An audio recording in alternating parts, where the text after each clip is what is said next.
होते होते अब ये लोग फिर अब मोदी को गाली देते देते थक गए। देश की जनता को मोदी की गाली उनके गले उतर नहीं रही है। ऊपर से लोग गुस्सा कर रहे हैं। अब इसलिए इन्होंने क्या किया है, अब रातों रात गालियां देने की आदत तो जाएगी नहीं, तो उन्होंने अपनी तोप का मुंह यूं कर दिया है। अब उन्होंने क्या किया है, जितनी गालियां मोदी को देते थे, अब कल से उन्होंने ईवीएम को गालियां देना शुरू कर दिया है।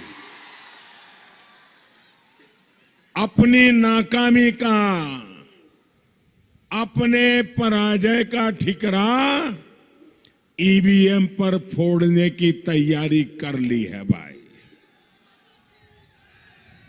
आपने देखा होगा, जो बच्चा स्कूल में एग्जाम देकर के आता है और अगर उसको पता है कि मामला जमा नहीं है, तो घर आके ही शुरू कर देता है, पानी नहीं था, बेंच अच्छी नहीं थी, पेन बीच बीच में चलती नहीं थी, और पेपर भी सामने पड़े देर से दे दिया, और जो आंसर पत्र था उसका कागज भी ठीक नहीं था। वो शुरू कर देता है। एग्जाम का रिजल्ट आने से पहले आपने देखा होगा, ऐसे कुछ चतुर बच्चे होते हैं, वो माँ बाप को पहले दिन समझा देते हैं, इस बात का जवाब नहीं देते हैं कि भाई तुम लिख कर क्या आए, नहीं बताते। और रिजल्ट आता है तो माँ बाप भी मान लेते हैं, हाँ हाँ बच्चा सही कहता था, पेन ठीक नहीं थी।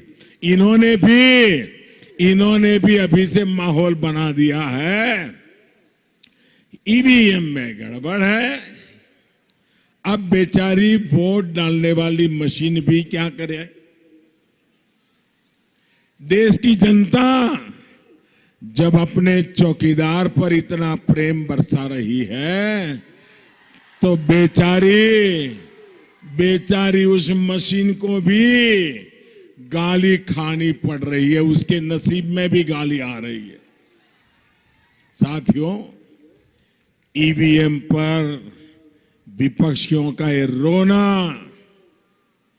इसलिए भी हो रहा है क्योंकि लोग इन महामिलावटियों को वोट देकर अपना वोट बेकार नहीं जाने दे रहे।